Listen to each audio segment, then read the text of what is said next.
So last time I thought that it was a little bit cramped having to do that in here, which is not to say that you guys can't do it in here, but it also is a good reminder that if on the test, for instance, you find that you want a lot more space than I'm giving you, please feel free to get a separate sheet of paper. I just do this so that you know very clearly here are all of the different things that I'm expecting you to do to get full credit for whatever problem you're doing. So I'm actually going to do the next problem, which is the SO2 molecule, just on the whiteboard in general, but I'm going to be following the exact same format when I do that, which is kind of linearly all of the different parts of this. So starting with SO2, which is a general molecule, sulfur in the middle, oxygens on either side. Now, the only difference between this one and the previous is that this is not a polyatomic ion, so we don't have any extra electrons that we are adding in. I have one sulfur, which has 6 valence electrons, and also 2 oxygens, which also have 6 valence electrons, for a total of 18 electrons. We cross that out, and that is 9 pairs total. I've already used 2 of those pairs, and so I have 7 left. I'm going to go ahead and put 6 of them around the oxygens, and with 1 left, I'll put that on the sulfur. Now I have no more electrons. However, sulfur is not content. It does not have its 8 valence electrons, and so we are going to have to use the electrons from one of these 2 oxygens to pull it over to make a double bond. So I'm just going to arbitrarily pick the right oxygen, move that over, and make a double bond. Now, this is a good point to a good time to remember that because I'm arbitrarily picking oxygen to donate its valence electrons, you should also include a resonance structure that sulfur can also get that extra electron from the left oxygen, with the right oxygen still having all of its valence electrons, like so.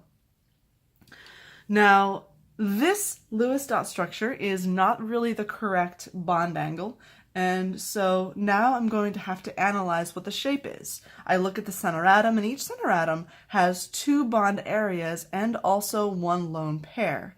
Well, that means that this lone pair is actually pushing away the bonds, and that's going to create some sort of bent molecule. So I'm going to redraw that with the sulfur in the middle, a lone pair on the top that pushes down this oxygen and this oxygen.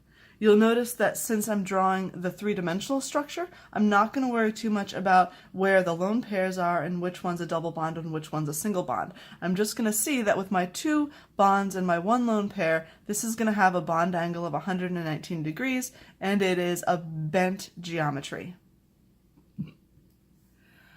Now I have done the 3-dimensional shape, I've done the bond angle, and I've done the name of that molecule, so I need to put on the electronegativities.